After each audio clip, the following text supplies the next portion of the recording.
आप पेपर आपके लगभग ख़त्म हो गए हैं और हम आगे अपना जो एक्सरसाइज है 10.4 उसको बढ़ाते हैं। क्वेश्चन नंबर 3 पे आ जाते हैं। जरा देखें इसको।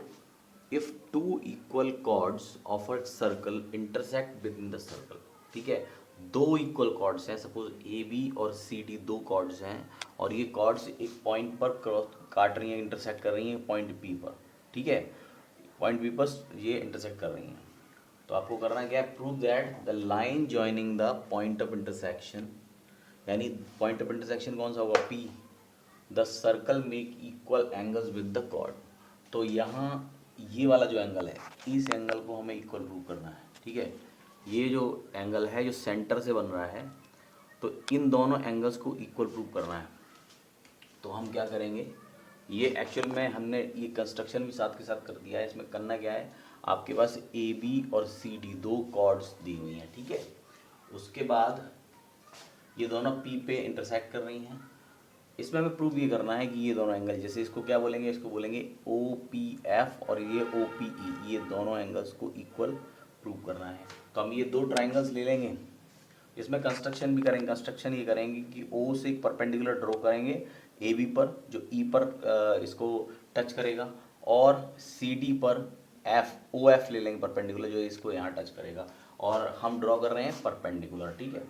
अगर हमें ओ पी ई और O P F, O P E और ओ पी एफ दोनों इक्वल प्रूव करना है, तो हम ये दो ट्राइंगल्स ले लेते हैं। इन दोनों ट्राइंगल्स को अगर कॉन्ग्रुएंट प्रूव कर दोगे तो आपको ये पता लग जाएगा कि ये दोनों भी इक्वल हो जाएंगे by C P C T. तो इन triangle O E P and O F P, O P E और ओ पी एफ, ठीक है, इन दोनों के अंदर एक तो होगा O F O E is equal to O F. तो अब लिखिए O E is equal to O F, नहीं, सबसे पहले आप एंगल को लिखिए। एंगल कौन सा है, ये 90 डिग्री है ना, ये वाला एंगल 90 डिग्री है। तो आप इस वाले को लिखिए पहले ओ एफ पी एंगल, पहले ई वाला लिखेंगे तो O E P will be equal to angle O F P. क्योंकि ये परपेंडिकुलर हैं तो हम लिख देंगे बोथ 90, ठीक है, दोनों 90 के हैं, तो ये दोनों एंगल हो गए। उसके बाद O P is equal to O P, this is your common side, ये कॉमन साइड हो गई। और थर्ड एंगल जो है वो हम लेंगे ओ ई और ओ एफ इक्वल हैं, तो लिखेंगे ओ ई, ये साइड है, O E is equal to O F, तो यहाँ लिखेंगे कि equal chords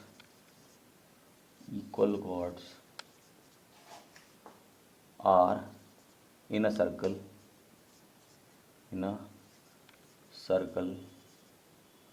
are equidistant from the centre, ठीक है। अगर इक्वल कॉर्ड्स हैं तो वो सेंटर से उसकी जो परपेंडिकुलर डिस्टेंस होगी वो बिल्कुल इक्वल होगी। तो हमारे पास क्या बन गया, ये 90 डिग्री है और इसका ओ पी जो है वो हाइपोटेनस है और ये हो गया साइड।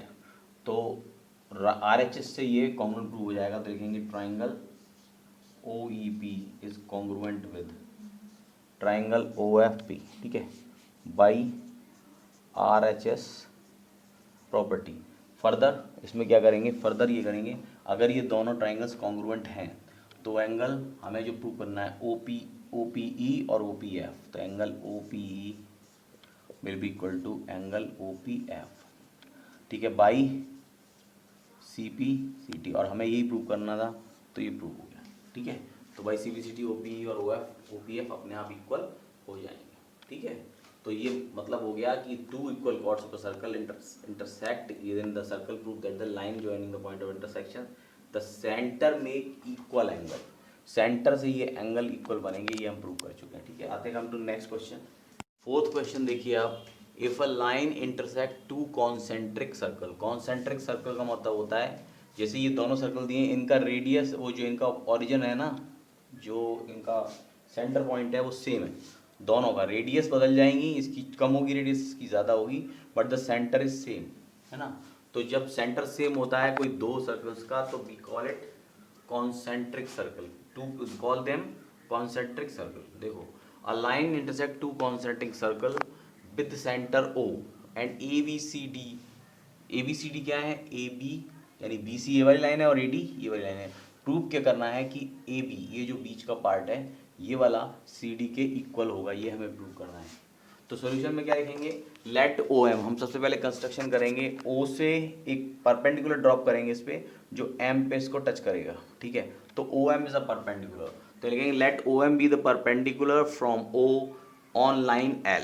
ये कोई लाइन L है और उस पर ये परपेंडिकुलर है। We know that the perpendicular from the center of a circle to the chord bisect the chord, ठीक है। तो रूल क्या होता है कि जो कोड पर परपेंडिकुलर होगा फ्रॉम द सेंटर वो इसको दो बराबर इक्वल हिस्सों में बांटेगा, यानी BM और CM इक्वल होंगे। तो हमने क्या किया, BM is equal to CM को इक्वेशन नंबर 1 मान लिया, ठीक है। In the same manner AM is equal to DM, AM is equal to DM, इसको पहले वाले को BM is equal to CM ये हमने यहाँ पर इक्वेशन 1 मान लिया है, और AM is equal to DM equation 2। अगर इन दोनों को क्या करें हम, सेकंड में से फर्स्ट को माइनस कर दें तो आ जाएगा AM माइनस BM और CM माइनस DM। तो AM माइनस BM कितना हुआ, AM में से BM कम करेंगे तो AB बचेगा, हमने AB लिख दिया। दूसरा, अगर CM में से DM घटा दिया, माइनस कर दिया, तो CD बचेगा और CD यहाँ पर आ जाएगा। DM माइनस CM कितना होगा, CD। बस हमें यही प्रूव करना था कि ये दोनों पार्ट इक्वल है। तो ये क्वेश्चंस आपके हो गए, एक क्वेश्चन और रह गया है तो वो मैं कल कराऊंगा। आज एक धीमी शुरुआत करते हैं, बस आप रेगुलर मिलेगा, कल से आपके पास असाइनमेंट भी आएगा, ठीक है।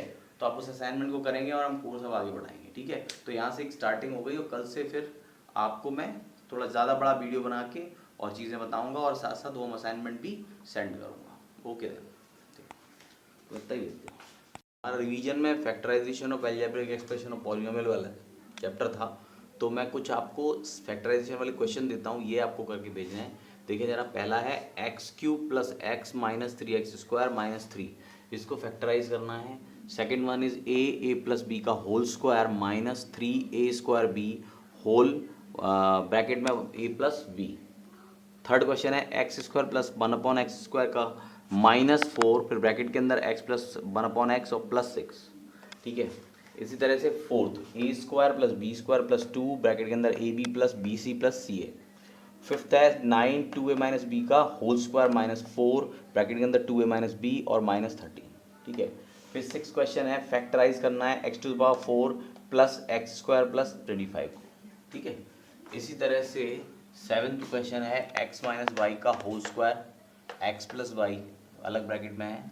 एट्थ है x² minus 1 minus 2a minus a², ठीक है। Ninth one is x² plus 12/35x plus 1/35 और लास्ट क्वेश्चन है 2x² minus 5/6 into x plus 1/12।